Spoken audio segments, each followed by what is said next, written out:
नमस्कार आप सभी को। बिहार राज्य विशेष की कक्षा के अंतर्गत आज हम बात करने वाले हैं इकोनॉमिक सर्वे के बारे में। और इकोनॉमिक सर्वे को हम डिटेल में समझने का प्रयास करते हैं। और इकोनॉमिक सर्वे के बाद जो बजट से संबंधित महत्वपूर्ण प्रावधान किए गए हैं, बजट से संबंधित महत्वपूर्ण जो घटनाक्रम है जो हमें प्रारंभिक परीक्षा की दृष्टि से साथ ही साथ मुख्य परीक्षा की दृष्टि से तैयार करना है, कंप्लीट करना है, उसकी बात हम करेंगे। तो सबसे पहले यहाँ पे बात हो रही है इकोनॉमिक सर्वे की। और इकोनॉमिक सर्वे की जब आप बात करते हो तो यहाँ पे समझना है हम किस परिदृश्य में बात कर रहे हैं। बिहार राज्य विशेष के संदर्भ में बात कर रहे हैं। तो यहाँ पे जो हमारी चर्चा है वो संबंधित है बिहार राज्य से। बिहार की अर्थव्यवस्था का अवलोकन करने हम यहाँ पे जा रहे हैं। ठीक है, तो बिहार की अर्थव्यवस्था के अवलोकन के क्रम में सबसे पहले जो हम कवर करने वाले हैं वो है इकोनॉमिक सर्वे।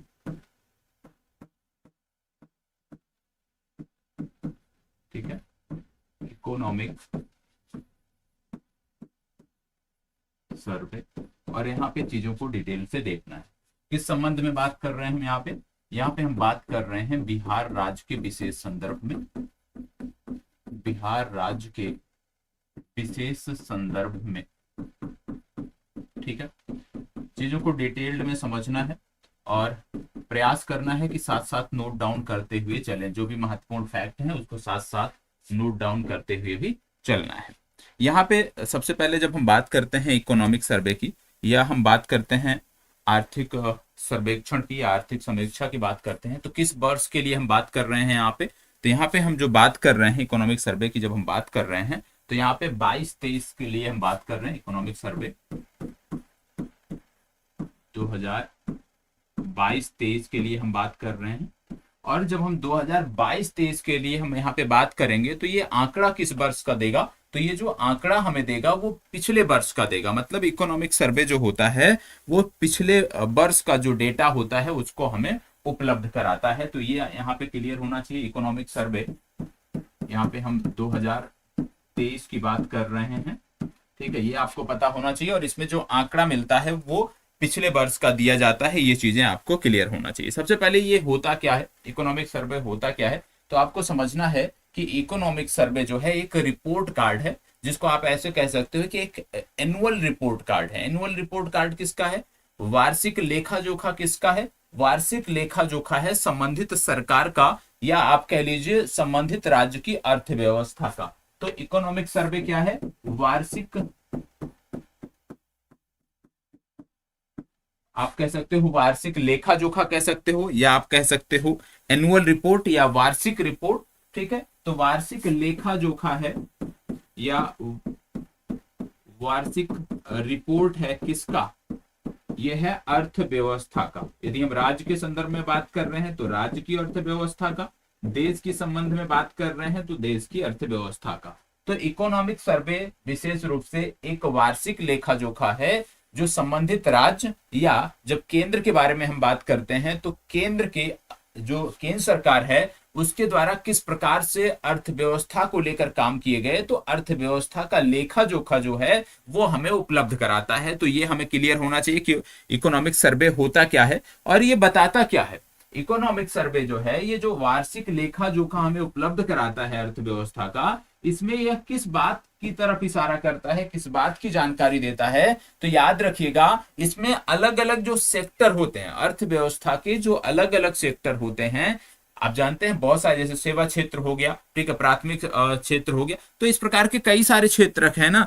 तो विभिन्न जो क्षेत्रक हैं, आप कह सकते हो प्रत्येक सेक्टर के प्रदर्शन के बारे में या प्रत्येक सेक्टर के परफॉर्मेंस के बारे में ये बताता है। तो अर्थव्यवस्था, ये वार्षिक लेखा जोखा है अर्थव्यवस्था का, जो बताता है क्या? प्रत्येक सेक्टर के परफॉर्मेंस के बारे में, प्रत्येक सेक्टर के प्रदर्शन के बारे में बताता है। ठीक है, प्रत्येक सेक्टर के प्रदर्शन के बारे में बताता है या प्रत्येक सेक्टर के परफॉर्मेंस के बारे में बताता है, ये आपको पता होना चाहिए। साथ में और क्या बताता है? या साथ में यह बताता है कि संबंधित राज्य की अर्थव्यवस्था को यदि हम और बेहतर करना चाहते हैं तो हमें आने वाले वर्षों में किस प्रकार के कदम उठाए जाने की आवश्यकता है। तो सबसे पहले हमें यह समझना है, ये जानना है कि इकोनॉमिक सर्वे क्या होता है। इकोनॉमिक सर्वे विगत वर्षों का लेखा जोखा देता है किसका लेखा जोखा? अर्थव्यवस्था का लेखा जोखा उपलब्ध कराता है या अर्थव्यवस्था की रिपोर्ट देता है। विगत 1 वर्षों में अर्थव्यवस्था संबंधित राज्य की या देश की कैसी रही है उसकी एक वार्षिक रिपोर्ट ये प्रस्तुत करता है। और इस रिपोर्ट में जो विभिन्न सेक्टर होते हैं, अर्थव्यवस्था के जो विभिन्न सेक्टर हैं उनके बारे में बताता है, उनके प्रदर्शन के बारे में बताता है। साथ ही साथ यदि आगे हमें और बेहतर करना है तो किस सेक्टर में कौन से कार्य करने चाहिए या कौन से सुधार करने हैं या क्या आवश्यक कदम उठाए जाने चाहिए, इनके बारे में भी जानकारी देता है। तो ये तो हो गया हमारा, आप कह सकते हो कि क्या चीजें इसमें होती हैं, क्या जानकारी ये देता है, किस बारे में ये बताता है, ये हमने समझ लिया। इसके बाद बात आता है कि ये भाई किस वर्ष का डेटा देता है। तो ये 2023 का हम देख रहे हैं, मतलब 2022-23 का आंकड़ा यहाँ पे ये दे रहा, 22-23 के डेटा के बारे में यहाँ पे बता रहा है। तो इकोनॉमिक सर्वे 22-23 की जब हम बात करते हैं तो इकोनॉमिक सर्वे 22-23 यहाँ पे किसका आंकड़ा देता है? यहाँ पे ये बताता है कि 2021 से लेकर 2022 के फाइनेंशियल ईयर में किस प्रकार से अर्थव्यवस्था में वृद्धि हुई, किस प्रकार से अर्थव्यवस्था के सेक्टर में कार्य किया गया। तो ये आपको पता होना चाहिए, ठीक है। ये चीजें आपको पता होना चाहिए कि यहाँ पे 1 अप्रैल आप कह सकते हो 1 अप्रैल से लेकर के 1 अप्रैल 2021 से लेकर के 31 मार्च 2022 तक का डेटा इसके माध्यम से हमें मिलता है, ठीक है। तो ये आपको क्लियर होना चाहिए कि इकोनॉमिक सर्वे 2023 के माध्यम से पिछले एक वित्तीय वर्ष का जो डेटा है वो हमें मिलता है। ये जानकारी आपको होनी चाहिए। अब यहाँ पे एक एक करके हम चीजों को देखेंगे, समझने का, जानने का प्रयास करेंगे। सबसे पहली बात, कुछ चीजें और हमें देखने हैं। जैसे इकोनॉमिक सर्वे में क्या चीजें पता चलती है, तो हमने देख लिया कि भाई भविष्य में किस प्रकार के कदम अर्थव्यवस्था को लेकर के उठाने चाहिए, इस सेक्टर को लेकर के उठाने चाहिए, उनके बारे में हमें जानकारी मिलती है। किस प्रकार से पिछले 1 वर्ष में संबंधित जो सेक्टर हैं वो किस प्रकार से परफॉर्म उन्होंने किया है, किस प्रकार से उन्होंने प्रदर्शन किया है, उसके बारे में बताता है। तो क्या, जैसे अभी आप देखते होंगे कि पहले इकोनॉमिक सर्वे पेश किया जाता है 1 दिन पहले और उसके बाद फिर बजट पेश किया जाता है। तो यह जो इकोनॉमिक सर्वे और बजट अलग अलग पेश किया जाता है, क्या प्रारंभ से ही ऐसा पेश किया जाता है? मतलब देश आजाद होने के बाद से जब से हम बजट प्रस्तुत कर रहे हैं, क्या उस समय से ही यह दोनों अलग अलग प्रस्तुत किए जा रहे हैं? तो इसमें भी आपको याद रखने की जरूरत है कि 1964 के पहले यदि हम बात करें, वर्ष 1964 के पहले, वर्ष 1964 के पहले जब हम देखते हैं तो हमें देखने को मिलता है कि जो ये इकोनॉमिक सर्वे है और ये जो बजट है ये एक साथ प्रस्तुत किया जाता था, मतलब एक ही साथ आता था। ये आपको पता होना चाहिए, ठीक है। लेकिन वर्ष 1964 में ही ये बदलाव किया गया और वर्ष 1964 से इकोनॉमिक सर्वे और बजट जो है ये अलग अलग प्रस्तुत किया जाने लगा। यह भी आपको याद रखने की जरूरत है। जैसे हम पूर्व में देखते थे ना, तो हमने देखा था कि रेल बजट अलग से आता था, आप सबने देखा होगा, ठीक है। लेकिन फिर बाद में उसको भी इसी में मर्ज कर दिया गया, आम बजट में ही उसको मर्ज कर दिया गया, नहीं तो रेल बजट अलग से प्रस्तुत किया जाता था। तो यहाँ पे एक चीज यह भी देखना है कि भाई 1964 तक जो राज्य के बजट होते थे उसमें इकोनॉमिक सर्वे और बजट साथ में प्रस्तुत किया जाता था। लेकिन 1964 से इसमें बदलाव किया गया और उसके बाद से इकोनॉमिक सर्वे हो गया और बजट जो हो गया ये अलग अलग प्रस्तुत किया जाने लगा। और इकोनॉमिक सर्वे जो है ये बजट प्रस्तुतिकरण से 1 दिन पहले जो है ये पेश किया जाता है, 1 दिन पहले ये पेश किया जाता है। अब बात आती है कि इसको बनाता कौन है, बजट को तैयार कौन करता है, इकोनॉमिक सर्वे को तैयार कौन करता है? तो याद रखिएगा मुख्य आर्थिक सलाहकार होते हैं। मुख्य आर्थिक सलाहकार, मुख्य आर्थिक सलाहकार होते हैं जिनके द्वारा ये बजट प्रस्तुत किया जाता है। और बजट प्रस्तुतिकरण के साथ साथ जब आप कहते हो प्रेस कॉन्फ्रेंस जो होती है उसको भी यही संबोधित करते हैं, ठीक है। तो जब यहाँ पे हम बात कर रहे हैं इकोनॉमिक सर्वे 2022-23 की, मतलब यहाँ पे जो डेटा होगा वो 21-22 का डेटा दिया जाएगा। 21-22 के डेटा की हम यहाँ पे बात करेंगे, ये चीजें आपको स्पष्ट होनी चाहिए, ठीक है। अब बात हम कर लेते हैं अपने विषय वस्तु की और यहाँ से चीजों को शुरुआत करते हैं, क्योंकि अभी तक जो भूमिका थी वो हमारी बन चुकी है। अब बात आ रही है इकोनॉमिक सर्वे की। बात हो रही है यहाँ पे। तो आइए एक एक करके पहले हम डेटा, कुछ फैक्चुअल डेटा हैं उनको नोट करते हैं और साथ साथ नोट करते हुए चलना है। बिहार की अर्थव्यवस्था का यहाँ पे हम अवलोकन कर रहे हैं, इकोनॉमिक सर्वे की यहाँ पे बात कर रहे हैं, ठीक है। अब इसमें सबसे पहले जो देखने को मिलता है वो है राज्य की, जो कीवर्ड आएंगे उनके बारे में भी हम समझेंगे। राज्य की जीएसडीपी, राज्य की जीएसडीपी के बारे में यहाँ पे बात हो रहा है। और राज्य की जीएसडीपी के बारे में जो हम बात कर रहे हैं ये स्थिर मूल्य पर कर रहे हैं, याद रखिएगा। अभी समझते हैं हम ये क्या होता है। स्थिर मूल्य पे हम बात कर रहे हैं। तो यहाँ पे जो आंकड़ा है वो बताता है कि 2020-21 में, 2020-21 में ये -3.2%, ठीक है। और 2021-22 में जब हम बात करते हैं तो ये प्लस में आया और 10.98% जो है ये वृद्धि देखने को मिली, ठीक है। यहां भी वृद्धि देखने को मिली, नकारात्मक देखने को मिली, ठीक है। यहाँ पे यदि हम बात करें इन दोनों आंकड़ों के साथ, यदि हम बात करें कि भाई यहाँ पे नेशनल ग्रोथ कितना रहा है, तो नेशनल ग्रोथ भी इस समय याद रखना है।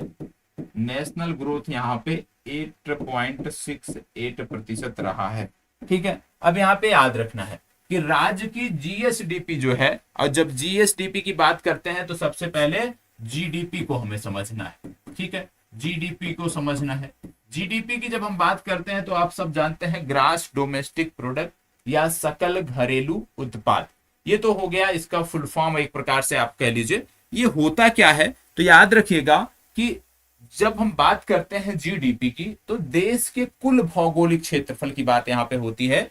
और देश के कुल भौगोलिक क्षेत्रफल के अंतर्गत पूरे एक वर्ष में, पूरे एक वित्तीय वर्ष में उत्पादित वस्तुओं एवं सेवाओं का जो कुल मूल्य होता है उसको हम जीडीपी कहते हैं। याद रखिएगा, संबंधित देश के कुल भौगोलिक क्षेत्रफल के एक वित्तीय वर्ष में उत्पादित सेवाओं और वस्तुओं का जो कुल मूल्य होता है उसको हम जीडीपी कहते हैं।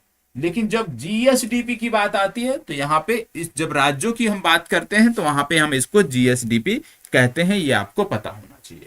अब दो चीज आपने देखा, एक आपने देखा स्थिर मूल्य, ठीक है, और एक आप देखोगे आगे चल के वर्तमान मूल्य। तो स्थिर मूल्य और वर्तमान मूल्य की जब हम बात करते हैं तो ये क्या होते हैं, याद रखिएगा। जैसे मान लीजिए हमारे पास ये पेज है, ठीक है, जिसमें हमने डेटा नोट करके रखा है। आज इसकी कीमत, उदाहरण के तौर पे यदि हम माने, आज इसकी कीमत मान लो 10 रुपए है। इस पेज की कीमत मान लो 10 रुपए है, वर्तमान कीमत।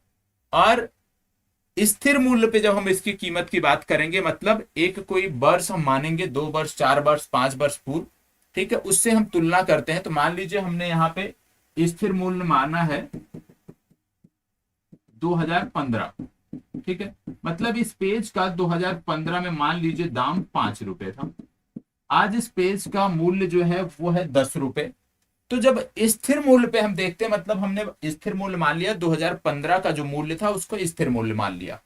अब स्थिर मूल्य की जब हम बात करते हैं तो वहां पे 5 रुपए दाम था।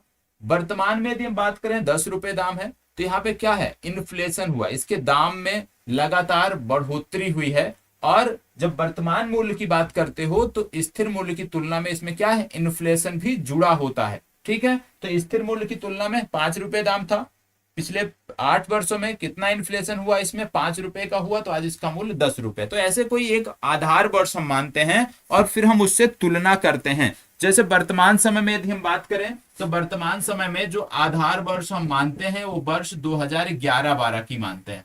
वर्ष 2011-12 को हम आधार वर्ष मानते हैं और उसी से हम तुलना करते हैं, ये आपको पता होना चाहिए, ठीक है। तो ये जो वैल्यूएशन हुआ, इस पेज के मूल्य में जो वैल्यूएशन हुआ उसी को ऐड करके हम वर्तमान मूल्य की बात करते हैं।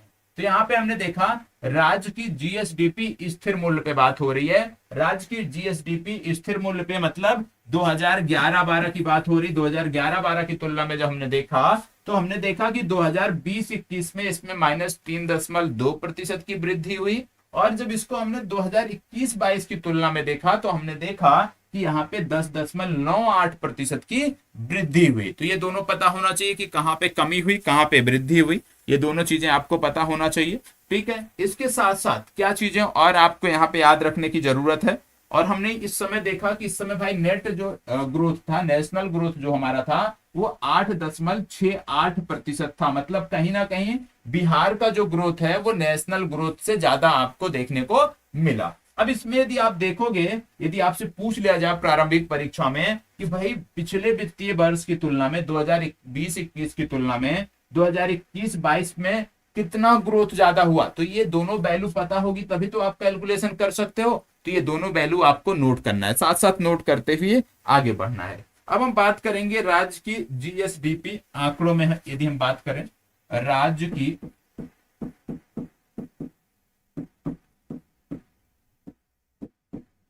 की जीएसडीपी की यहाँ पे बात कर रहे हैं, और आंकड़ों में हम इनकी बात करेंगे।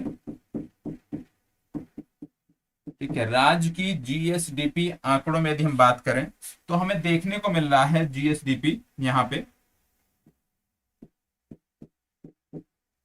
और यहाँ पे जैसे हमने बोला कि बात किसकी हो रही है, 2021-22 की हम बात कर रहे हैं। तो यहाँ पे हमें देखने को मिला कि वर्तमान मूल्य पे जो ये देखने को मिला 6,75,000 6,75,448 करोड़ रुपए। ठीक है, और जब हम पिछले वर्ष स्थिर मूल्य पे बात करते हैं, ये वर्तमान मूल्य पे है, वर्तमान मूल्य पर, और जब हम इसी को स्थिर मूल्य पे देखते हैं तो यहाँ पे देखने को मिल रहा है 4,28,065 करोड़। ये क्या है, ये स्थिर मूल्य पे है। तो स्थिर मूल्य और वर्तमान मूल्य आपको पता हो गया होगा। तो राज्य की जीएसडीपी की यदि हम बात करें तो वर्तमान मूल्य पे 6,75,448 करोड़ रुपए, वहीं स्थिर मूल्य पे 4,28,065 करोड़ रुपए देखने को मिले। ये डेटा आपको पता होना चाहिए। ठीक है, ये राज्य की जीएसडीपी की हम बात कर रहे हैं। ठीक है, आगे बढ़ते हैं तो आगे इसी में देखने को मिलता है राज्य की प्रति व्यक्ति जीएसडीपी की। अब हम बात करेंगे राज्य की प्रति व्यक्ति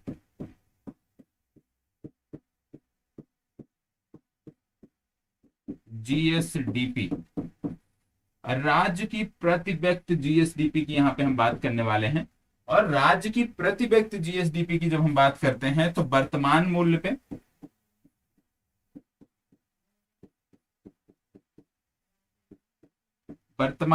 यदि हम बात करें तो 54,383 रुपए। ठीक है, और यदि स्थिर मूल्य पे बात करें, स्थिर मूल्य पे यदि हम बात करें तो 34,465। ठीक है, वर्तमान मूल्य पे 54,383 रुपए और स्थिर मूल्य पे 34,465 रुपए देखने को मिल रही है। ये डेटा आपको याद रखना है। ठीक है, इसको नोट कर लीजिए, जिनको नोट करना है नोट कर लीजिए। राज्य की प्रति व्यक्ति जीएसडीपी, ये पूछा जा सकता है, ये सब फैक्ट सबको पता होने चाहिए। ये पूछे जाने वाले फैक्ट हैं, पूछे जा सकते हैं। ठीक है,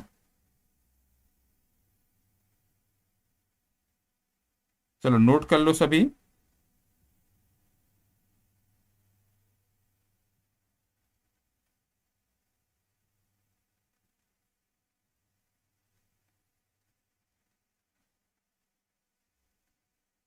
चलो नोट कर लीजिए।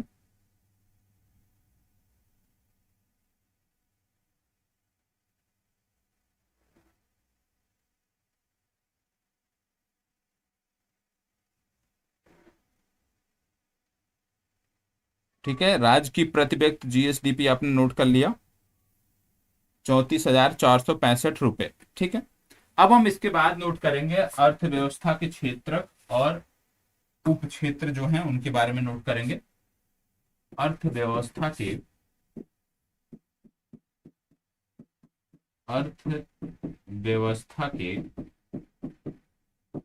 क्षेत्रक एवं उप क्षेत्रक। ठीक है, अर्थव्यवस्था के क्षेत्रक एवं उप क्षेत्रक की यहाँ पे हम बात करेंगे। अब आपको बता दें कि प्राथमिक क्षेत्र में जब हम बात करते हैं, प्राथमिक क्षेत्र का मतलब आप समझते होंगे। प्राथमिक क्षेत्र की जब हम बात करते हैं तो प्राथमिक क्षेत्र में सर्वाधिक योगदान देने वाले दो उप क्षेत्रकों में जो वृद्धि है उसकी यदि हम बात करें तो याद रखिएगा, प्राथमिक क्षेत्र में योगदान देने वाले प्राथमिक क्षेत्र में योगदान देने वाले दो उप क्षेत्र में वृद्धि, दो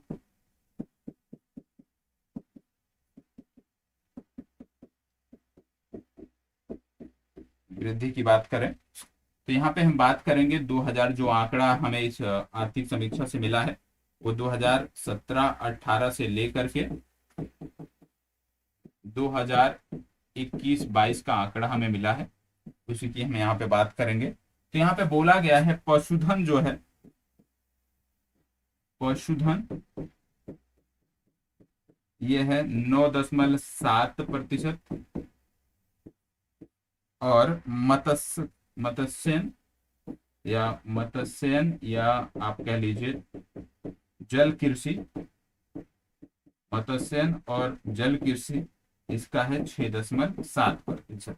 तो याद रखिएगा, अर्थव्यवस्था के जब हम विभिन्न क्षेत्रकों की बात करते हैं तो प्राथमिक क्षेत्र में योगदान देने वाले दो उप क्षेत्रों, दो प्रमुख उप क्षेत्रों में जो वृद्धि देखने को मिली 2017-18 से 2021-22 के दौरान, उसमें पशुधन में 9.7% की वृद्धि और मत्स्यन और साथ साथ जल कृषि में 6.7% की वृद्धि देखने को मिली। और ये सीधे प्रश्न आपकी परीक्षा में यहां से बन सकते हैं, तो इसको आपको याद रखने की जरूरत है। सीधे प्रश्न यहां से बन सकते हैं। ठीक है, तो ये दोनों याद रखिएगा कि भाई वर्ष 2017-18 से वर्ष 2021-22 में मत्स्यन में कितना वृद्धि हुई, तो आपको बताना है 6.7%। आपसे पूछ लिया जाए पशुधन में कितनी वृद्धि हुई, तो आपको बताना है 9.7%। आइए विभिन्न क्षेत्रकों को हम देख लेते हैं, एक आप कह सकते हो ग्राफ के माध्यम से देख लेते हैं या एक चार्ट के माध्यम से। तो यहाँ पे आपको बता दें कि मान लीजिए ये पूरा जो सर्किल है इसमें सभी क्षेत्र का आपको देखने को मिल रहे हैं। ठीक है, अब इसमें यदि हम बात करें तो सबसे पहले आपको देखने को मिल रहा है प्राथमिक क्षेत्र, प्राथमिक क्षेत्र। ठीक है, प्राथमिक क्षेत्र के साथ साथ यहीं पे आपको देखने को मिल रहा है द्वितीयक क्षेत्र, द्वितीयक क्षेत्र और द्वितीयक क्षेत्र के साथ साथ ये आपका हो गया तृतीयक क्षेत्र। ठीक है, अब हम बात कर रहे हैं कि राज्य के जीएसडीपी में, राज्य के जीएसडीपी में विभिन्न क्षेत्रकों की हिस्सेदारी, विभिन्न क्षेत्रकों की हिस्सेदारी। ठीक है, राज्य की जीएसडीपी में विभिन्न क्षेत्रकों की हिस्सेदारी की यहाँ पे हम बात कर रहे हैं और हमने तीनों सेक्टर को देख लिया, प्राथमिक सेक्टर, द्वितीयक सेक्टर और तृतीयक सेक्टर। अब प्राथमिक सेक्टर में यदि हम बात करें, यहाँ पे ये मान लो प्राथमिक सेक्टर का हमने बनाया है, ये प्राथमिक सेक्टर है, इसकी यदि हम बात करें कि भाई इसका क्या योगदान है राज्य की जीएसडीपी में, तो प्राथमिक सेक्टर का जो योगदान है वो 21.2% है। कितना है? 21.2% योगदान प्राथमिक सेक्टर का है, ये आपको याद रखना है। द्वितीय सेक्टर की यदि हम बात करें तो द्वितीय सेक्टर का योगदान कितना है वो आपको पता होना चाहिए। द्वितीय सेक्टर का योगदान जो देखने को मिलता है, द्वितीय सेक्टर का योगदान जो देखने को मिलता है, ये आपका द्वितीय सेक्टर हो गया। ठीक है, द्वितीय सेक्टर का योगदान जो देखने को मिलता है, ये देखने को मिलता है 18.1%। ठीक है, और इसके बाद फिर बात आती है तृतीयक सेक्टर की, और तृतीयक सेक्टर की जब हम यहाँ पे बात करेंगे, ये आपका पूरा तृतीयक सेक्टर है। ठीक है, ये तृतीयक सेक्टर है और इसकी जब हम बात करते हैं तो तृतीय सेक्टर का योगदान यहाँ पे 60.7% देखने को मिलता है। ठीक है, तो यहाँ पे तीनों सेक्टर का योगदान आपने देख लिया कि प्राथमिक सेक्टर का कितना योगदान है, द्वितीयक सेक्टर का कितना योगदान है और तृतीयक सेक्टर का कितना योगदान है। और ये जो आंकड़े हैं ये किस वर्ष के आंकड़े हैं, 2021-22 के आंकड़े हैं, मतलब लेटेस्ट जो आंकड़े प्रस्तुत किए गए हैं उसकी यहाँ पे हम बात कर रहे हैं। मतलब इस आर्थिक समीक्षा के अनुसार जो आंकड़े दिए गए हैं उसके अनुसार बिहार की जीएसडीपी में सबसे ज्यादा योगदान यदि है तो तृतीयक सेक्टर का है, तृतीयक सेक्टर के बाद फिर प्राथमिक सेक्टर का है और फिर द्वितीयक सेक्टर का है। प्राथमिक सेक्टर का योगदान 2021-22 लेटेस्ट आंकड़ों के अनुसार यदि हम बात करें 21.2%, द्वितीयक सेक्टर की बात करें तो 18.1%, तृतीयक सेक्टर की बात करें तो 60.7% योगदान देखने को मिल रहा है। देखो एक प्रश्न यहां से यह भी पूछा जाता है कि पिछले वर्ष से तुलना की जाती है कि जो पिछली आर्थिक समीक्षा आई थी उससे इसमें कितनी वृद्धि हुई है। तो आइए देख लेते हैं इसकी जो हम तुलना कर लेते हैं किससे, पिछले आंकड़े से। पिछले आंकड़े मतलब 2020-21 के आंकड़े से यदि हम तुलना करें कि भाई पिछला जो आर्थिक समीक्षा दिया गया था, पिछले वर्ष जो आंकड़े आए थे उससे इसमें कितनी बढ़ोतरी हुई है या कमी हुई है। तो आपको बता दें पिछले वर्ष यदि हम बात करें तो इसका जो योगदान था ये 69.3% था, मतलब कहीं ना कहीं बढ़ा है। 2020-21 में तृतीयक सेक्टर का योगदान 59.3% था जो अब बढ़कर 60.7% हो गया है, मतलब तृतीय सेक्टर का योगदान बढ़ा है पिछले वर्ष की तुलना में। इसी प्रकार से यदि हम द्वितीयक सेक्टर की बात करते हैं और द्वितीय सेक्टर के अंतर्गत भी 2020 और 21 के आंकड़े की बात कर लें कि भाई द्वितीय सेक्टर का क्या आंकड़ा था इस दौरान, तो यहां पे आपको देखने को मिलेगा 19.3%। ठीक है, कितना, 19.3%। इससे क्या प्रतीत होता है कि द्वितीय सेक्टर का जो योगदान है वो पिछले वर्ष की तुलना में इस वर्ष कम हुआ है, क्योंकि पिछले वर्ष कितना था 19.3% और इस वर्ष कितना हुआ है 18.1%। मतलब पिछले वर्ष की तुलना में द्वितीय सेक्टर का जो योगदान है बिहार की जीएसडीपी में वो कम हुआ है। ठीक है, ये आंकड़ा आपको पता होना चाहिए। ठीक है, अब इसी प्रकार से हम देख लेते हैं प्राथमिक सेक्टर के बारे में कि प्राथमिक सेक्टर जो है ये 2020-21 से जब हम इसकी तुलना करते हैं, पिछले आर्थिक समीक्षा से तुलना करते हैं तो इसका योगदान क्या रहा है, तो यहां पे आपको नोट कर लेना इसका योगदान था 21.4%। 21.4%, मतलब कहीं ना कहीं यह भी घटा है। तो यहां से एक प्रश्न ऐसे भी पूछा जा सकता है कि वर्ष 2020-21 के आंकड़ों के अनुसार, वर्ष 2020-21 के आंकड़ों के अनुसार यदि वर्तमान 2021-22 के आंकड़ों की तुलना करें तो बिहार की जीएसडीपी में किस एक सेक्टर का योगदान बढ़ा है, किस एक सेक्टर का योगदान बढ़ा है। तो यहाँ पे जो बढ़े की बात की जाएगी तो आप देख रहे होंगे कि प्राथमिक सेक्टर का जो योगदान है 21.4 था पहले, अब हो गया है 21.2, मतलब कम हुआ है।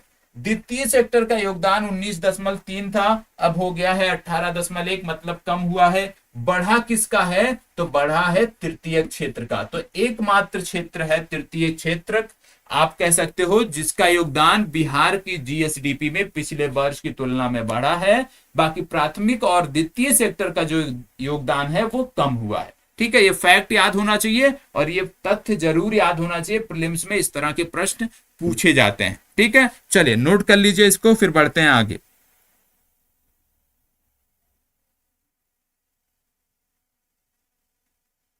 चलिए नोट कर लीजिए।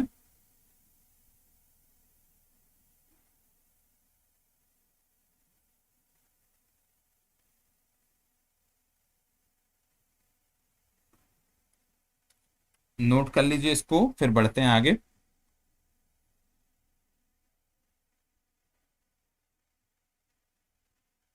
इसके साथ साथ एक प्रश्न और आपसे पूछा जाता है कि जब हम बात करते हैं प्रति व्यक्ति आय की, ठीक है, या तो उसमें सबसे धनी जिला कौन सा है। ठीक है, तो याद रखिएगा सबसे समृद्ध जिला वर्ष 2021 के आंकड़ों के अनुसार यदि हम बात करें, सबसे समृद्ध जिला,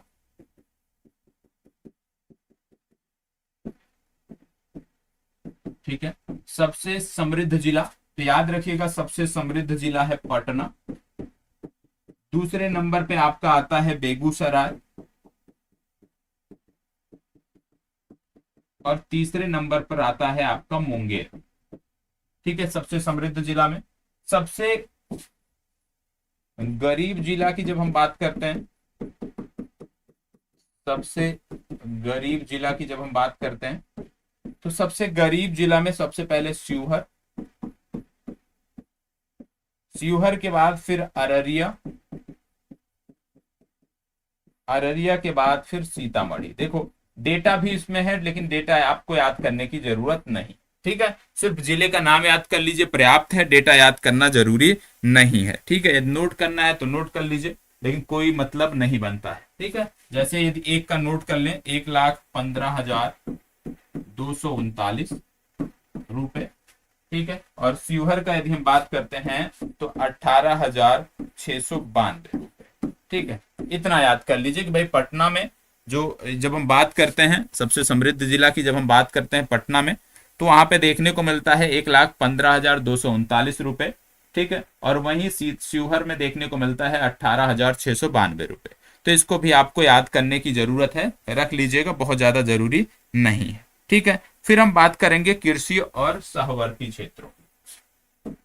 अब कृषि और सहवर्ती क्षेत्रों की यहाँ पे बात होने वाली है। कृषि एवं सहवर्ती क्षेत्र, कृषि एवं सहवर्ती क्षेत्रों की यहाँ पे हम बात करने वाले हैं। और कृषि और सहवर्ती क्षेत्रों के संदर्भ में जब हम बात करते हैं तो यहाँ पे कुछ चीजें आपको याद रखनी है। सबसे पहले जो आंकड़ा दिया गया है वो 2017-18 से 2021-22 की यहाँ पे बात की गई। जो आंकड़ा हमें उपलब्ध कराया गया है वो 2017-18 से और 2021-22 जो लेटेस्ट है इसकी हम बात करेंगे। यही आंकड़ा हमें दिया गया है 2017-18 से 2021-22। अब कृषि एवं सहवर्ती क्षेत्रों की यदि हम बात करें, वृद्धि दर बात करें, तो यहाँ पे देखने को मिल रहा है कृषि एवं सहवर्ती क्षेत्र की जो वृद्धि दर है वो 5% देखने को मिल रही है। कृषि और सहवर्ती क्षेत्रों की जो वृद्धि दर है वो कितनी देखने को मिल रही है? कृषि एवं सहवर्ती क्षेत्रों की वृद्धि दर, तो ये देखने को मिल रही है 5%। ठीक है, ये आपको पता होना चाहिए। ठीक है, मतलब 2017-18 से 2020-21-22 की जब हम बात करते हैं तो कृषि एवं सहवर्ती क्षेत्र की वृद्धि दर 5% देखने को आपको मिल रही है। ठीक है, 2020-21 में बात करें, सकल राज्यगत मूल्यवर्धन में इस क्षेत्र का जो हिस्सा था, याद रखिएगा, पूछा जा सकता है, महत्वपूर्ण है। 2021-22 में कृषि एवं सहवर्ती क्षेत्र की बात कर रहे हैं, तो 2021-22 में सकल राज्य मूल्यवर्धन में, सकल राज्य मूल्यवर्धन में हिस्सा यदि हम बात करें, इसका हिस्सा कितना है? सकल राज्य मूल्यवर्धन में इसका हिस्सा, याद रखिएगा, ये 20% देखने को मिलता है। ठीक है, 2021-22 में सकल राज्य मूल्यवर्धन में जो इसका हिस्सा है इस क्षेत्र का, वो 20% देखने को मिल रहा है। इसको नोट कर लीजिएगा, महत्वपूर्ण फैक्ट है। इसके बाद जब हम आगे बढ़ते हैं तो फिर बात आती है वर्ष 2020-21 में बिहार में शुद्ध बुआई क्षेत्र की बात करते हैं। ये भी महत्वपूर्ण है कि भाई शुद्ध बुआई क्षेत्र कितना है। तो वर्ष 2020-21 में, वर्ष 2020-21 में बिहार में शुद्ध बुआई क्षेत्र, बिहार में शुद्ध बुआई क्षेत्र, तो याद रखिएगा, इस डेटा के अनुसार पता चला है कि वर्ष 2020-21 में बिहार में जो शुद्ध बुआई क्षेत्र है वो है 50.5%। कितना है? 50.5%। तो याद रखिएगा वर्ष 2020-21 में बिहार में शुद्ध बुआई क्षेत्र जो है वो 50.5% है, ये आपको पता होना चाहिए। ठीक है, इसके साथ साथ यदि हम बात करें फसल सघनता की, फसल सघनता की यदि हम बात करें यहीं पे कि भाई फसल सघनता कितनी है, फसल सघनता की बात करें तो 1.44 देखने को मिल रही। फसल सघनता भी पता होना चाहिए और शुद्ध बुआई क्षेत्र भी आपको पता होना चाहिए। ठीक है, यदि आपसे पूछ लिया जाए कि वर्ष 2021-22 में कुल अनाज उत्पादन कितना रहा है, वर्ष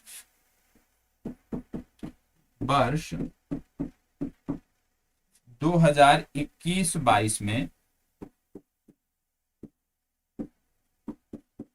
2021-22 में राज्य में कुल अनाज उत्पादन, राज्य में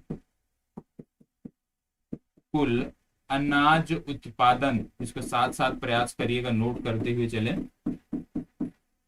ठीक है, कुल अनाज उत्पादन की यदि हम बात करें 2021-22 में तो यहाँ पे देखने को मिल रहा है 181.0 लाख टन। ठीक है, ये भी महत्वपूर्ण डेटा है जिसको आप मुख्य परीक्षा के दौरान भी कहीं ना कहीं मेंशन कर सकते हैं। तो 181 लाख टन जो है ये राज्य में कुल अनाज उत्पादन का आंकड़ा है जो आपको पता होना चाहिए। तो इतना नोट कर लीजिए, फिर आगे बढ़ते हैं और फिर यहाँ पे हम बात करेंगे जैविक कॉरिडोर योजना की बात करेंगे। ठीक है, चलिए इतना नोट कर लीजिए।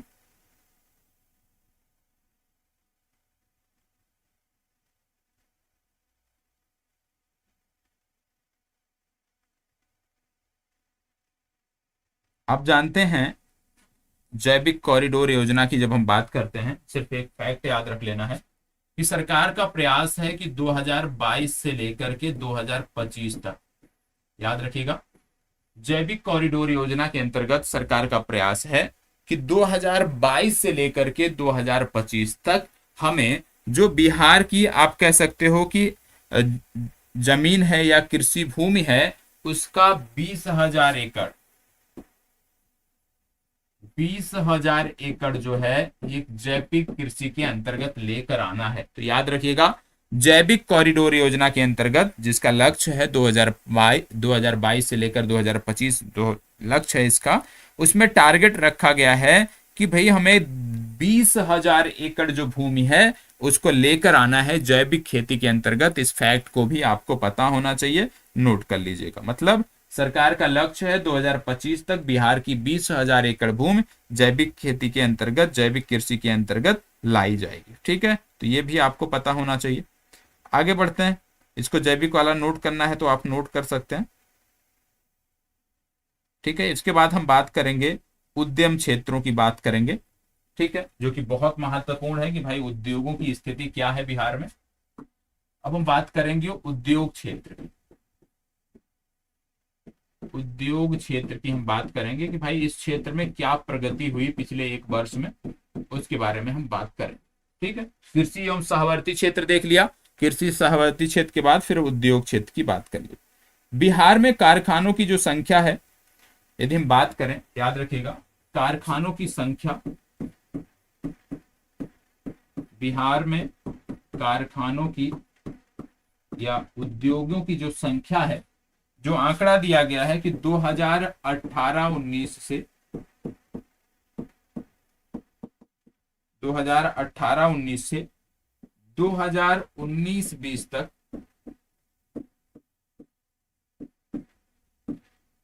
बिहार में कारखानों की संख्या 2018-19 से 2019-20 तक यदि हम बात करें तो कितनी बढ़ी है? सिर्फ 0.3% बढ़ी है। याद रखिएगा बहुत महत्वपूर्ण डेटा है। जब बिहार में उद्योगों से जुड़ा हुआ कोई उत्तर आपको लिखने को आ जाए तो ये फैक्ट आप मेंशन कर सकते हैं। मतलब कारखानों की संख्या की यदि हम बात करें तो 2018-19 से 2019-20 तक सिर्फ और सिर्फ 0.3% बढ़ी है, ये आपको पता होना चाहिए।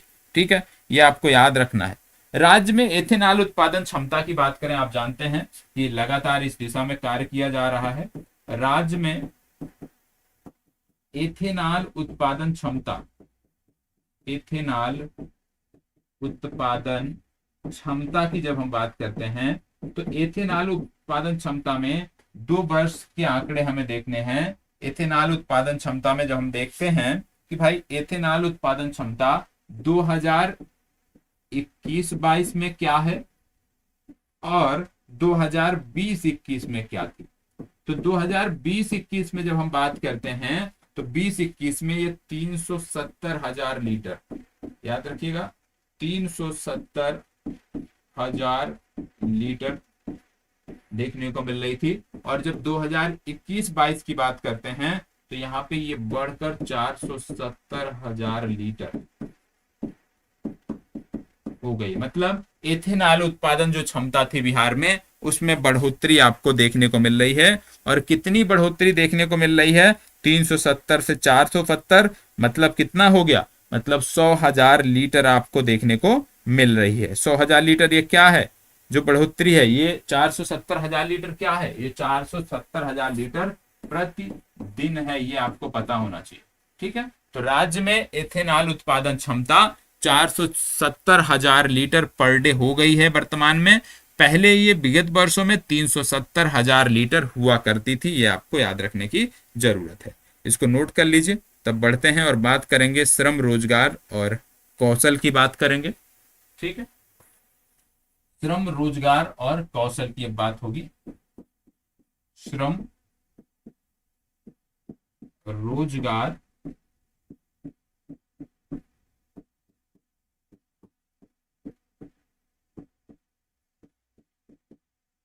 श्रम, रोजगार और कौशल की यहाँ पे बात देखने को आपको मिलेगी।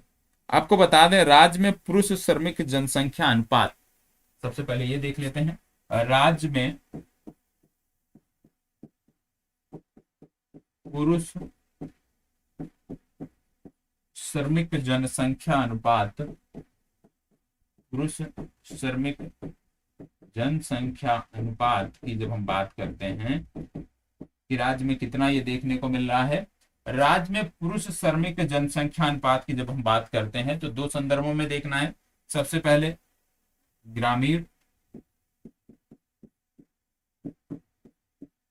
ठीक है, फिर बात आएगी शहरी। ग्रामीण में बात करें तो 68.8%, याद रखिएगा।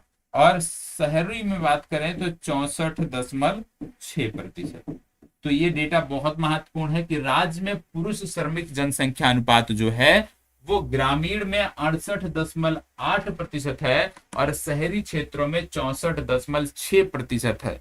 यदि हम भारत के लेवल की बात करें कि भाई भारत के स्तर पे क्या है, ये राष्ट्रीय स्तर पे क्या है, राष्ट्रीय स्तर पे यदि हम बात करें, राष्ट्रीय स्तर पे यदि हम बात करें तो राष्ट्रीय स्तर पर ग्रामीण में ये देखने को मिलता है 77.9% और ग्रामीण शहरी स्तर पे देखने को मिलता है 75.6%। तो याद रखिएगा राज्य में पुरुष श्रमिक जनसंख्या का जो अनुपात है ग्रामीण क्षेत्रों में 68.8 और शहरी क्षेत्रों में 64.6% देखने को मिल रहा है। राष्ट्रीय स्तर से आप कह सकते हो राष्ट्रीय स्तर से ये थोड़ा सा कम है, लेकिन देखने को अभी भी इसमें काफी सुधार करने की जरूरत है, क्योंकि ज्यादातर लोग जो हैं वो श्रम कार्यों में ही लगे हुए हैं। देश की ज्यादातर जनसंख्या श्रम कार्यों में ही लगी हुई है। ठीक है, आगे बढ़ते हैं, औसत दैनिक कमाई की बात कर लेते हैं। औसत दैनिक कमाई, औसत दैनिक कमाई, औसत दैनिक कमाई की जब हम बात करते हैं तो यहां पे याद रखिएगा, जब पुरुष की यदि हम बात करेंगे, पुरुष की यदि हम बात करें औसत, क्योंकि महिला श्रमिक भी होते हैं पुरुष भी होते हैं, तो एक एक करके देख लेते हैं। पुरुष की पहले बात करेंगे फिर महिला की यहाँ पे हम बात करेंगे। ठीक है, पुरुष की यदि हम बात करें तो देखने को मिलता है 338 रुपया। ठीक है, महिला की यदि हम बात करें तो देखने को मिलता है 224 रुपया। एक औसत है ये। ठीक है, मतलब कहीं ना कहीं यहाँ पे आपको देखने को मिल रहा होगा कि जो पुरुष श्रमिक हैं उनको ज्यादा वेतन मिलता है या ज्यादा उनको पे किया जाता है, और जो महिला श्रमिक हैं उनको कम किया जाता है। और ये जो लैंगिक अनुपात है यदि हम बात करें 338 और 224 में, ये लगभग देखने को मिलता है 28%। ठीक है, सेम काम महिला करती है तो उसको पुरुष की तुलना में 28% श्रम क्षेत्र में विशेष रूप से उसको 28% कम वेतन मिलता है। संपूर्ण भारत में यदि हम बात करें ये कितना है, तो संपूर्ण भारत में ये 36% है। याद रखिएगा, संपूर्ण भारत में यदि हम राष्ट्रीय स्तर पे बात करें लैंगिक अंतर की दैनिक कमाई में तो 36% है, जबकि बिहार में यह 28% आपको देखने को मिल रहा है। तो ये दोनों डेटा आपको पता होना चाहिए। ठीक है, इसके साथ साथ आप जानते हैं जीविका कार्यक्रम के बारे में जानते हैं, उसके बारे में हम बजट में बहुत डिटेल से चर्चा करेंगे कि अपने आप में बहुत महत्वपूर्ण है। जीविका ग्रामीण युवाओं को 61 स्वीकृत कार्यों के लिए स्वरोजगार प्रशिक्षण संस्थानों को सहयोग देने के लिए एक नोडल अभिकरण है, आप जानते होंगे। और प्रशिक्षण पूरा करने के उपरांत ये जो ग्रामीण युवा हैं इनको अपना उद्यम शुरू करने के लिए सरकार द्वारा ऋण भी उपलब्ध कराया जाता है। और अभी तक यदि हम बात करें तो 2.5% प्रत्याशी इससे प्रशिक्षित किए गए हैं। तो ये भी आपको याद रखने की जरूरत है। जीविका कार्यक्रम के बारे में हम बजट में डिटेल से चर्चा करेंगे क्योंकि वहां पे इसकी बात की गई है, तो इसको नोट कर लीजिएगा। फिर हम आगे बढ़ते हैं और भौतिक अधिसंरचना के बारे में हम बात करेंगे, इसको नोट कर लीजिए। फिर अवसंरचना पे हम आ जाएंगे, भौतिक अवसंरचना पे हम बात करेंगे।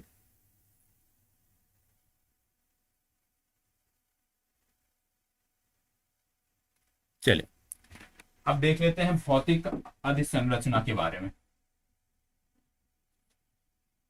भौतिक अधिसंरचना,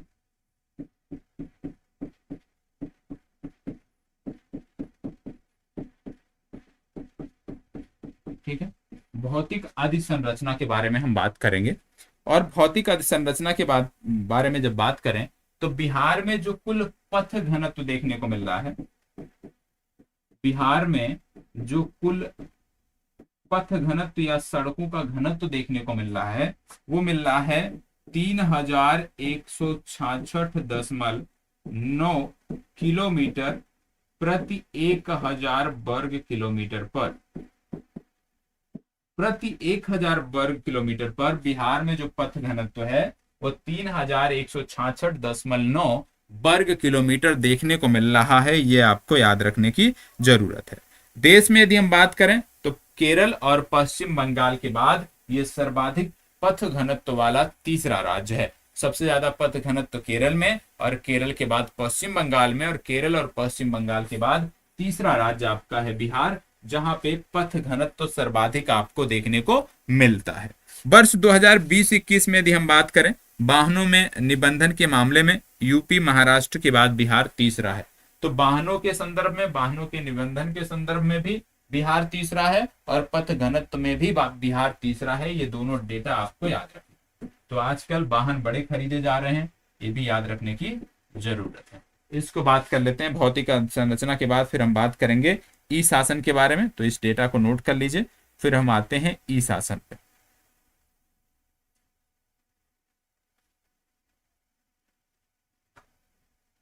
ई शासन की हम बात करेंगे। ई शासन,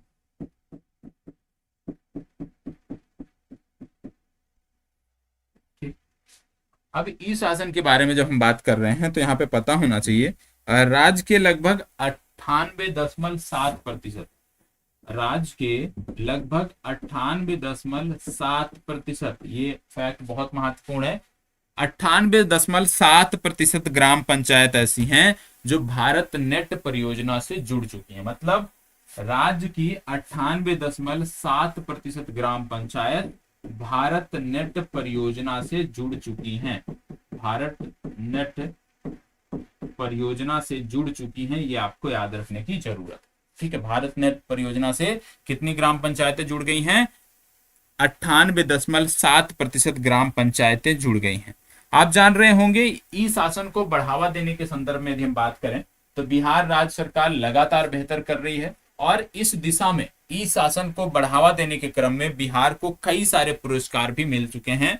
इन पुरस्कारों में यदि हम बात करें तो आप जानते हैं CSI Nihilent award, CSE award, SIG award, E governance award. तो बहुत सारे अवार्ड भी बिहार को मिल चुके हैं, वो याद करने की जरूरत नहीं है। सिर्फ इतना याद रखना है कि ई शासन की दिशा में भी बिहार बेहतर काम कर रहा है। और प्रत्यक्ष लाभांतरण में सर्वाधिक लेन देन के लिए इसको डिजिटल इंडिया अवार्ड से भी सम्मानित किया गया था। तो बिहार लगातार ई शासन के संदर्भ में प्रगति कर रहा है, बेहतर प्रगति कर रहा है। और अभी तक 98.7 ग्राम पंचायतें हैं जो भारत नेट परियोजना से जुड़ चुकी हैं। ठीक है, तो इसको नोट कर लीजिए, फिर बढ़ते हैं आगे।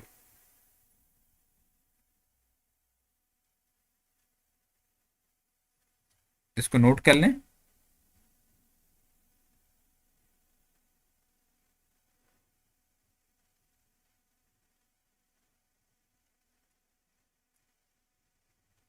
चलिए, अब हम बात करेंगे ऊर्जा क्षेत्र की, क्योंकि ऊर्जा तो बहुत आवश्यक है, बिना ऊर्जा के तो कुछ हो नहीं सकता। तो ऊर्जा क्षेत्र में क्या प्रगति हुई है उसके बारे में हम बात करेंगे। ऊर्जा क्षेत्र के बारे में हम बात करने वाले हैं। ऊर्जा क्षेत्र के बारे में, ऊर्जा क्षेत्र के बारे में क्या जानकारी आपको होनी चाहिए। सबसे पहली बात, राज्य में ऊर्जा की प्रति व्यक्ति खपत क्या है। प्रति व्यक्ति खपत राज्य में ऊर्जा की प्रति व्यक्ति खपत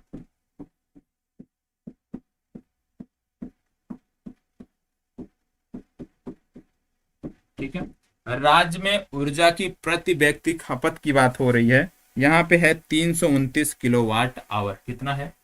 329 किलोवाट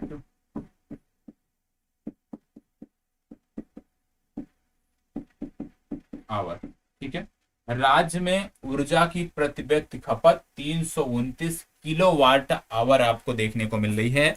और ये जो 329 किलोवाट आवर की बात कर रहे हैं, ये कब के आंकड़े हैं? ये आपको देखने को मिल रहे हैं लेटेस्ट आंकड़े 2021-22 में। तो 2021-22 में यदि हम बात करें तो राज्य में ऊर्जा की प्रति व्यक्ति खपत जो है वो 329 किलोवाट आवर है। ये आपको पता होना चाहिए। पिछली बार कितना थी, मतलब पिछले 2017-18 की तुलना में इसकी बात करते हैं हम कि भाई 2017-18 में ये कितना था। तो 2017-18 में जब हम बात करते हैं खपत की कि भाई प्रति व्यक्ति खपत कितनी थी, तो यहाँ पे ये थी 280 किलोवाट आवर। 280 किलोवाट आवर आपको देखने को मिलता है। ठीक है, 280 किलोवाट आवर 2017-18 में था। तो कितनी प्रगति इसमें हुई, कितनी वृद्धि हुई? लगभग 17.5% की वृद्धि हुई। ठीक है, 17.5% ऊर्जा की खपत के मामले में यदि हम बात करें 17.5% की वृद्धि हुई है 2017-18 से लेकर के 2021-22 तक। ठीक है, मतलब 18, 19, 20, 21 मतलब 4 सालों में 17.5% ऊर्जा की खपत बढ़ी है बिहार में। ये आपको पता होना चाहिए। अब अगर खपत बढ़ी है तो आइए यह भी देख लेते हैं कि बिहार में जो स्थापित क्षमता है, ठीक है, ऊर्जा उत्पादन की जो क्षमता है वो कितना है। तो राज्य में उपलब्ध बिजली उत्पादन क्षमता की बात करें, राज्य में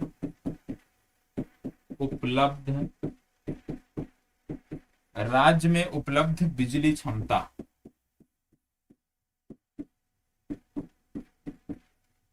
राज्य में उपलब्ध बिजली क्षमता की यहाँ पे हम बात कर रहे हैं। तो ये देखने को मिल रहा है 7,785 मेगावाट। कितना देखने को मिल रहा है? 7,785 मेगावाट। और कब? ये 2021-22 में। 2021-22 में ये देखने को मिल रहा है 7,785 मेगावाट। ठीक है, पहले कितना था यदि हम बात करें 2020-21 में? 2020-21 में ये था 2020-21 में 6,422 मेगावाट। 6,422 मेगावाट कब था? 2020-21 में। मतलब पिछले एक वर्ष में कितनी वृद्धि हुई है राज्य की जो बिजली उपलब्ध क्षमता है, यहाँ पे बिजली जो आप कह सकते हो उत्पादन क्षमता है, या राज्य की जो बिजली संसाधन की क्षमताएं हैं उसमें कितनी बढ़ोतरी हुई है। उसमें बढ़ोतरी जो हुई है वो 21.2% की हुई है। पिछले एक वर्ष में राज्य में बिजली की जो उपलब्ध क्षमता है उसमें 21.2% की वृद्धि हुई है। पिछले आर्थिक समीक्षा के अनुसार ये 6,422 मेगावाट हुआ करती थी, आज के समय में ये 7,785 मेगावाट क्षमता है और इसमें बढ़ोतरी हुई है। मतलब इस क्षेत्र में बिहार सरकार ने काम किया है। अब बात करते हैं रूरल डेवलपमेंट की, ग्रामीण विकास की हम बात करते हैं। तो आइए ग्रामीण विकास के बारे में देख लेते हैं। ग्रामीण विकास के बारे में, ठीक है, इसको नोट कर लीजिएगा। अब हम बात करेंगे ग्रामीण विकास के बारे में। ग्रामीण विकास, रूरल डेवलपमेंट।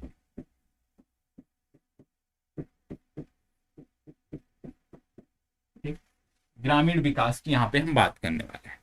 ग्रामीण विकास की जब हम बात करते हैं तो बिहार ग्रामीण आजीविका प्रोत्साहन समिति, आप जानते होंगे इसी को जीविका बोलते हैं। जीविका या बिहार ग्रामीण आजीविका प्रोत्साहन समिति के तहत 2022 सितंबर की बात करें तो 10.35 लाख सहायता समूह बने थे। कितने? 10.35 लाख सहायता समूह बिहार में बने थे, ये आपको याद रखना है। ग्रामीण विकास के अंतर्गत जो जीविका कार्यक्रम चलाया जा रहा है, मतलब बिहार ग्रामीण आजीविका प्रोत्साहन योजना के अंतर्गत 10.35 लाख स्वयं सहायता समूह बने थे, ये आपको याद रखने की जरूरत है। जब हम बात करते हैं अर्बन डेवलपमेंट की, शहरी विकास की हम बात करते हैं, ये तो ग्रामीण विकास हो गया। शहरी विकास में जो आपको याद रखना है, शहरी विकास की जब हम बात करेंगे,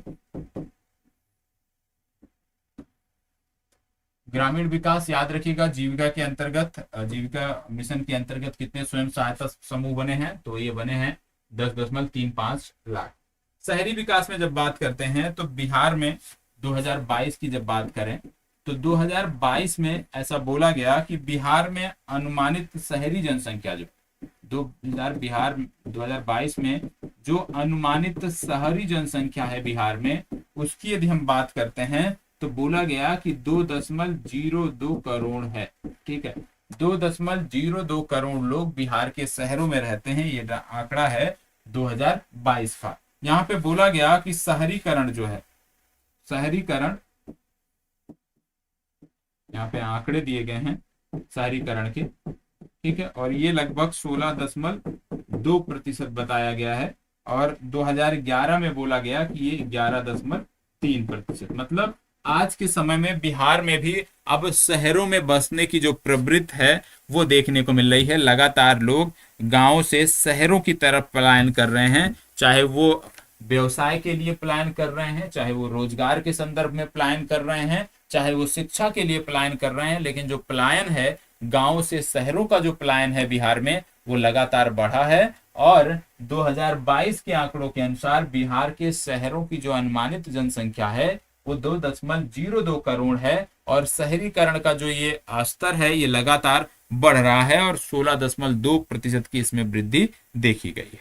ठीक है, अब बात आती है बिहार गंगा जल आपूर्ति योजना की। इसके बारे में आपको बताया गया है कई बार कि राजगीर, नवादा, गया, बोध गया को इससे लाभ होगा, तो उसके बारे में हम नहीं जाएंगे। हम बढ़ते हैं आगे और देखते हैं अन्य तथ्यों को। अब हम देखेंगे ह्यूमन डेवलपमेंट के बारे में, मानव विकास के बारे में हम बात करेंगे। ह्यूमन डेवलपमेंट के बारे में बात करेंगे, बहुत महत्वपूर्ण है। तो अगली जो जानकारी है इसको नोट कर लीजिए, फिर हम बात करेंगे ह्यूमन डेवलपमेंट के बारे में। चलिए नोट कर लीजिए।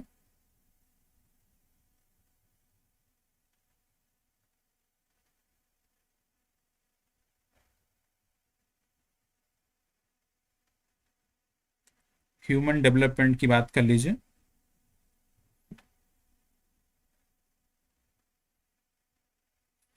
ये बहुत महत्वपूर्ण आंकड़ा है, इसको जरूर याद रखिएगा।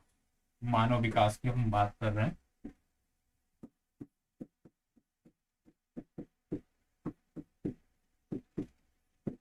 मानव विकास या ह्यूमन डेवलपमेंट,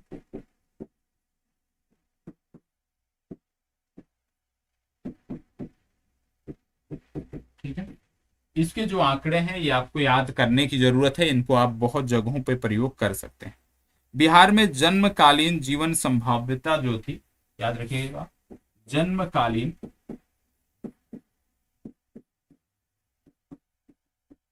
जीवन संभाव्यता,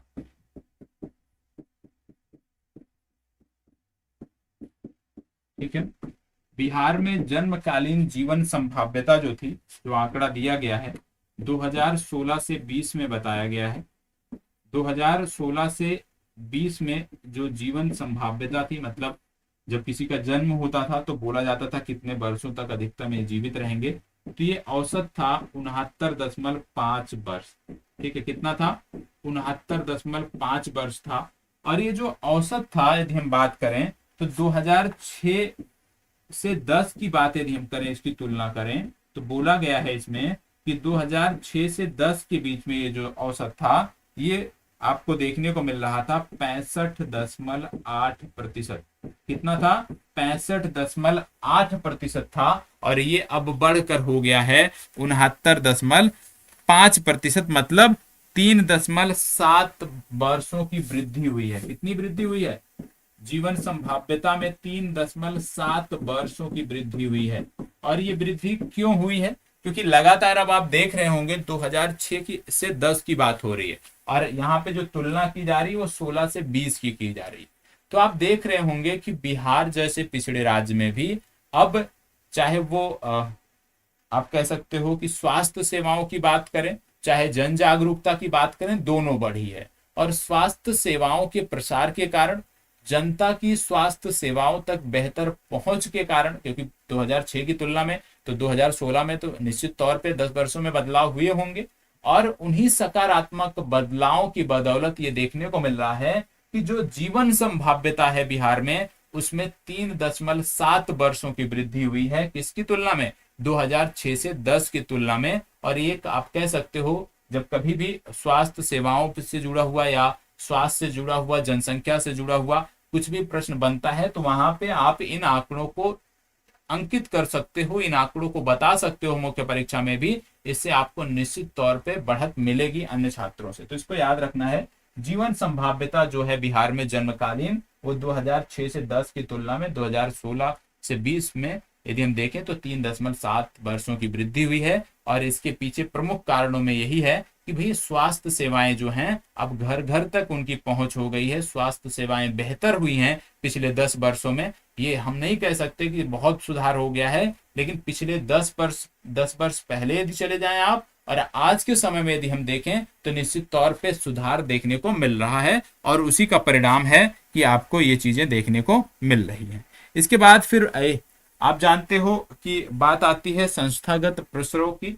तो आप जानते हैं पहले क्या है कि अस्पतालों में वो सुविधाएं नहीं होती थी, और ज्यादातर जो प्रसव होते थे ये सामान्य तौर पे जैसे घरों में ही हो जाते थे। और आज के समय में यदि हम बात करें, जो आंकड़ा है NFHS का जो आंकड़ा है, इसकी यदि हम बात करें, जो प्रसव के बारे में बताता है, तो ये बताता है कि वर्तमान समय में जो संस्थागत, मतलब अस्पतालों के माध्यम से प्रसव के जो आंकड़े हैं, वो आपको देखने को मिलते हैं 76.2%। ये किस वर्ष की बात कर रहा है? ये बात कर रहा है 2019-21 की। 2019-21 के आंकड़ों के अनुसार यदि हम देखें, तो बिहार में अब संस्थागत प्रसव भी बढ़ा है, और ये आंकड़ा हो गया है 76.2%। और 2005 और 6 में यदि हम बात करें, याद रखिएगा 2005-6 में इसी की तुलना यदि हम करें, जो आंकड़े दिए गए हैं कि 2005 और 2006 में ये कितना था, तो 2005 और 6 में ये बहुत ही पुअर कंडीशन में, बहुत ही दयनीय स्थिति में था, और ये मात्र 22% आप कह सकते हैं था। मतलब 22% से सीधा 76.21% आपको देखने को मिला है पिछले 14 से 15 वर्षों में। तो इसमें निश्चित तौर पे सुधार हुआ है। और ये जो आप कह सकते हो वृद्धि है, कितनी हुई है? ये 54% की, 54.2% की वृद्धि हुई है संस्थागत प्रसव में। इसको भी आपको याद रखने की जरूरत है, क्योंकि अब जो शिशुओं का जन्म हो रहा है, वो लगभग 100 में से 76.2% शिशुओं का जो जन्म है वो अस्पतालों में हो रहा है या जो संस्थागत आप कह सकते हो संस्थागत जो संस्थाएं हैं उनमें हो रहा है। अब ये आपको याद रखने की जरूरत है। और इसी के कारण, क्योंकि लगातार जो संस्थागत प्रसरों है ये बढ़ा है, और इसी के कारण जो मातृ मृत्यु दर था वह भी आपको देखने को मिलता है, उसमें भी सुधार आपको देखने को मिलता है। तो इसको नोट कर लीजिए, फिर हम उस फैक्ट की बात करते हैं। इसको नोट कर लीजिए, फिर मातृ मृत्यु दर की हम बात करेंगे, और वह भी एक महत्वपूर्ण आंकड़ा है। इसको नोट कर लिया जाए। दोनों जो तुलना जिससे हम कर रहे हैं वो भी नोट होना चाहिए। और इसके बाद फिर हम बात करेंगे इसी में मातृ मृत्यु दर की। मातृ मृत्यु दर की हम बात करेंगे। मातृ मृत्यु दर में जो देखने को मिल रहा है वो 2018-20 के आंकड़े यहाँ पे दिए गए हैं। और 2018-20 के आंकड़ों के अनुसार यदि हम बात करें तो यहाँ पे बोला गया है 118 प्रति लाख जीवित पुरुषों, प्रति लाख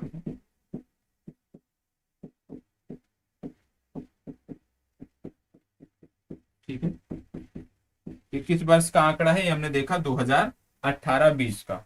इसी में 2015 और 17 के आंकड़े दिए गए हैं। 15 से 17 के जो आंकड़े दिए गए हैं उसमें ये हुआ करता था 165। ठीक है, मतलब इसमें यदि हम देखें तो लगभग 47 अंकों का सुधार हुआ है।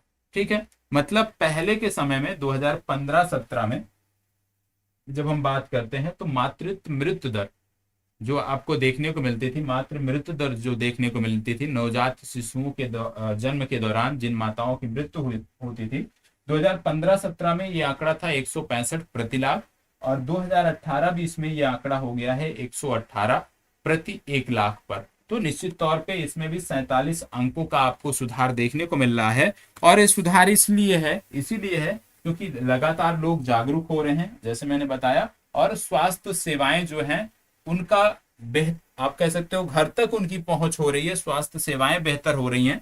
स्वास्थ्य सेक्टर में जो आधारभूत संरचना है वो बेहतर हुई है, और उसी का परिणाम है कि जहां पे जीवन प्रत्याशा भी बढ़ी है। जन्म लेने वाले शिशुओं की यदि हम बात करें, औसत जन्म दर की जब बात करते हैं, संस्थागत प्रसरों में बात करते हैं, वहां पे भी ये चीजें आपको देखने को मिली हैं। तो कहीं ना कहीं स्वास्थ्य सेवाओं में बढ़ोतरी के कारण, स्वास्थ्य सेवाओं में लगातार सुधार के कारण ये 2 से 3 आंकड़े जो हैं ये बेहतर हुए हैं। जैसे संस्थागत प्रसव बढ़ा है और उसी के कारण इसमें मातृ मृत्यु दर में सुधार हुआ है। साथ ही साथ जब संस्थागत प्रसव बढ़ा है, स्वास्थ्य सेवाएं और बेहतर हुई हैं, तो उसी में देखने को मिल रहा है कि जब कोई शिशु जन्म लेता है तो जो उसकी अधिकतम वो कितने वर्ष तक जीवित रह सकता है उसके बारे में जब हम बात करें तो वह भी आंकड़ा आपने देखा कि अब लगभग 69 का हो चुका है। तो उसमें भी सुधार है। तो आप कह सकते हो ओवरऑल कि स्वास्थ्य सेक्टर में, हेल्थ सेक्टर में यदि हम बात करें तो बिहार में लगातार सुधार हो रहे हैं। लेकिन हाँ, सुधारों की गति जो है वह अभी भी बहुत ही धीमी है, और बेहतर तरीके से सुधार होने चाहिए और फास्ट सुधार होने चाहिए। तो इसको भी आपको याद रखने की जरूरत है। अब बात हम करेंगे चाइल्ड डेवलपमेंट की। ठीक है, चाइल्ड डेवलपमेंट की हम बात करेंगे। यहाँ पे बाल विकास की बात करेंगे।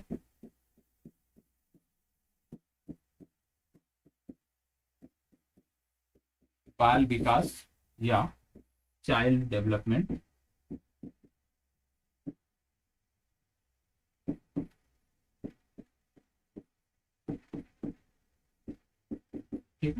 चाइल्ड डेवलपमेंट की यहाँ पे बात होगी। चाइल्ड डेवलपमेंट की जब हम बात करते हैं तो याद रखना है 0 से 18 वर्ष बिहार की जो आबादी है, यदि हम बात करें बिहार की आबादी में, बिहार की आबादी में 0 से 18 वर्ष के एज में जो लोग हैं उनकी आबादी यदि हम बात करें तो 48% है। मतलब आप देख रहे होंगे कि बिहार में जो कुल आबादी है तो 0 से 18 वर्ष के आयु में होने वाले लोगों की जो आबादी है वो 48% है। ये आपको पता होना चाहिए। और राज्य सरकार ने, आप जानते हैं, 2013-14 से 2013-14 से ही राज्य सरकार ने बाल बजट भी प्रस्तुत करना शुरू कर दिया था, यह भी आपको पता होना चाहिए। तो बिहार में बाल बजट भी प्रस्तुत किया जाता है, यह आपको याद रखने की जरूरत है। अब राज्यों के सकल राजकोषीय यदि हम बात करें, घाटा की बात करें, तो उसमें बिहार याद रखिएगा 2.4। इसके आंकड़े हम नोट कर लेते हैं, पहले इसको आप नोट कर लीजिए, फिर हम उसके आंकड़े नोट कर लेते हैं।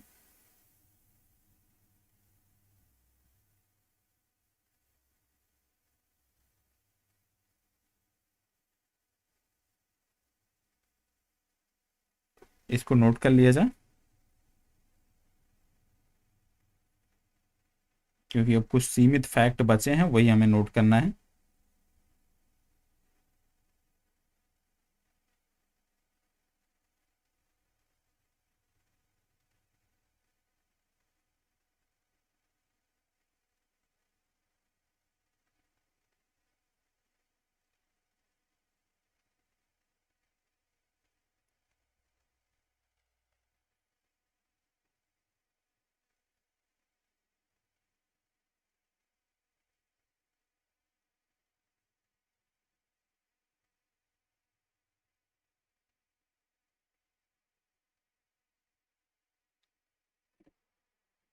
चलिए, अब यहाँ पे जो हम देखने वाले हैं वो राज्यों के सकल राजकोषीय घाटे को देखने वाले हैं। बिहार का सकल राजकोषीय घाटा, सकल राजकोषीय,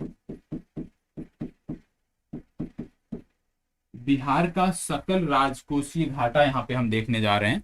और बिहार का जो सकल राजकोषीय घाटा है, इसको हम जीएसडीपी के प्रतिशत में देखने जा रहे हैं। किसके?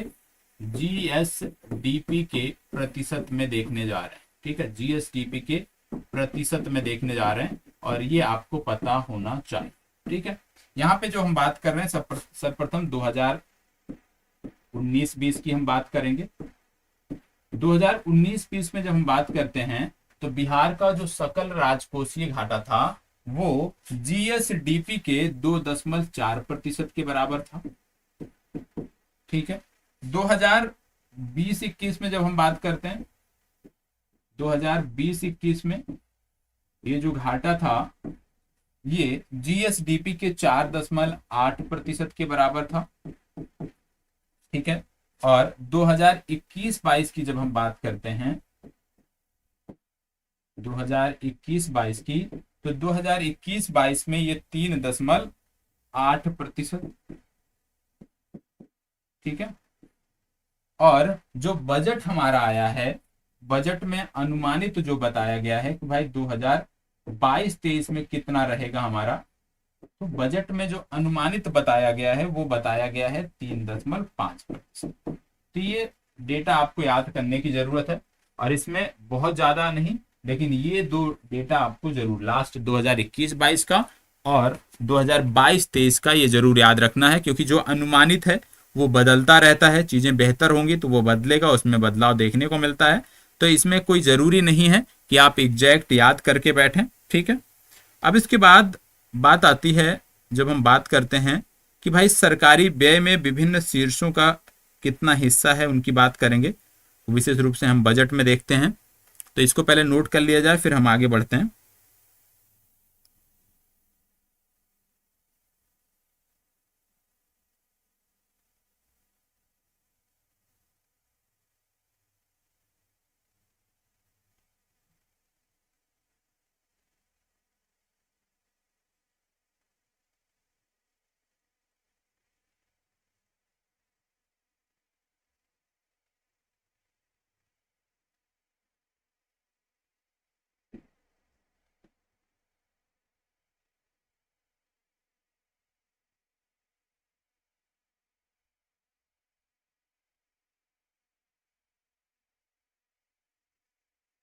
चलिए नोट कर लीजिए इसको।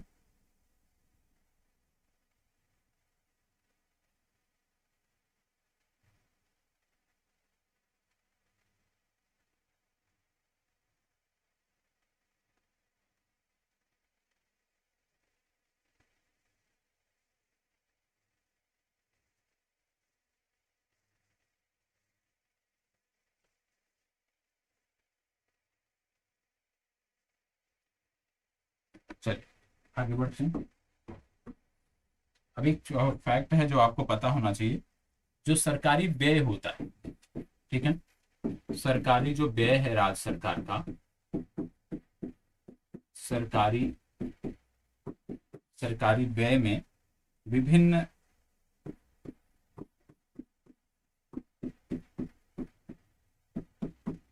विभिन्न शीर्षों का योगदान क्या है, उसके बारे में हम बात करते हैं कि सबसे ज्यादा व्यय कहाँ पे होता है। तो इसको सिर्फ याद करने की जरूरत है। सबसे ज्यादा व्यय की यदि हम बात करें, सबसे ज्यादा व्यय होता है सामाजिक सेवाओं में, ठीक है, ये याद रखना है। सबसे ज्यादा व्यय कहाँ पे होता है, सबसे ज्यादा व्यय बजट का जो आवंटन होता है, सबसे ज्यादा व्यय कहाँ होता है, सामाजिक सेवाओं में होता है। और सामाजिक सेवाओं में यदि हम बात करें तो 39.4%, इस बार का आंकड़ा है कि 39.4% जो व्यय है ये सामाजिक सेवाओं में हुआ है, ये आपको पता होना चाहिए। इसके बाद यदि हम बात करें दूसरे नंबर पे तो सामान्य सेवाएं आती हैं, और दूसरा जो सबसे ज्यादा व्यय हुआ है वो हुआ है सामान्य सेवाओं में, सामान्य सेवाओं में। और सामान्य सेवाओं में व्यय का जो प्रतिशत है ये है 25.3%, ये आपको याद रखना है। और तीसरे नंबर पर आती हैं आर्थिक सेवाएं, तीसरे नंबर पर हैं आर्थिक सेवाएं।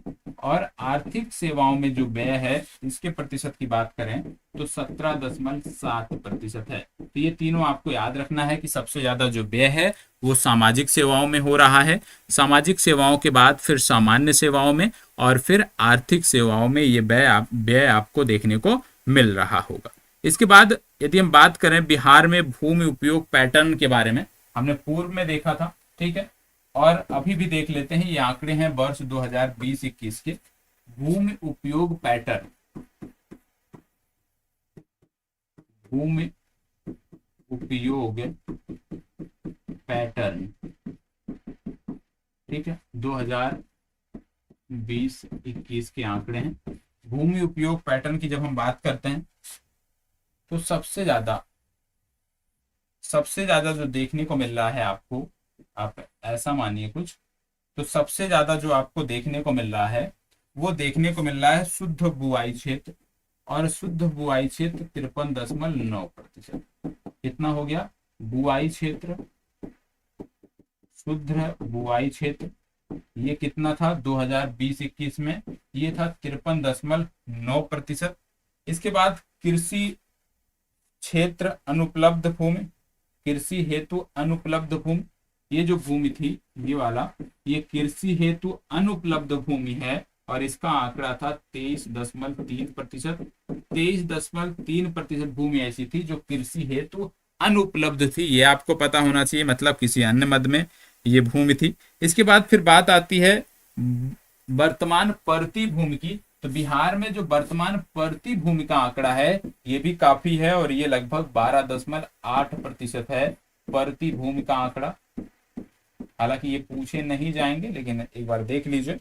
इसके बाद फिर बात आती है परती भूमि के बाद फिर बात आती है यहाँ पे आपको वन भूमि के बारे में। वन भूमि की बात करें तो 6.6%, ठीक है। आकृष्ट आप कह सकते हो जो कृषि भूमि है उसकी बात करें परती को छोड़ के तो 2.8%। और इसके बाद यदि हम वर्तमान परती हो गया कृषि हेतु जो बंजर भूमि है, ठीक है, उसकी बात करें तो ये 0.5%। तो इसमें सिर्फ इतना याद रखिएगा कि वर्तमान में जो पिछला आंकड़ा था, वर्तमान आंकड़े के बारे में हमने प्रारंभ में बात किया था कि वर्तमान में कृषि भूमि कितनी है। पिछले आंकड़े के अनुसार जो कृषि भूमि बिहार में थी वो 53.9% थी। सिर्फ यही याद करने की आपको जरूरत है कि बिहार में जो कृषि भूमि थी वर्ष 2020-21 में वो 53.9% थी। इस वर्ष के जो आंकड़े थे इसके बारे में मैंने आपको बताए हैं। तो ये हो गई आपकी आर्थिक समीक्षा से जुड़े हुए आंकड़े, आर्थिक समीक्षा से जुड़े हुए जो महत्वपूर्ण फैक्ट थे। प्रश्नोत्तरी की बात करें तो जो हमारा प्रश्नोत्तरी का सेशन चलेगा उसमें बजट और आर्थिक समीक्षा को लेकर के अलग से प्रश्नोत्तरी होगा, वहां पे हम इसके बारे में बात करेंगे, ठीक है। तो ये चीजें आपके लिए बहुत महत्वपूर्ण है, इसको हूबहू नोट डाउन उम्मीद करता हूं कर लिया होगा आपने। जिन्होंने नहीं किया है एक बार फिर से वीडियो को देख के कुछ छूटा होगा तो उसको नोट डाउन कर लीजिएगा।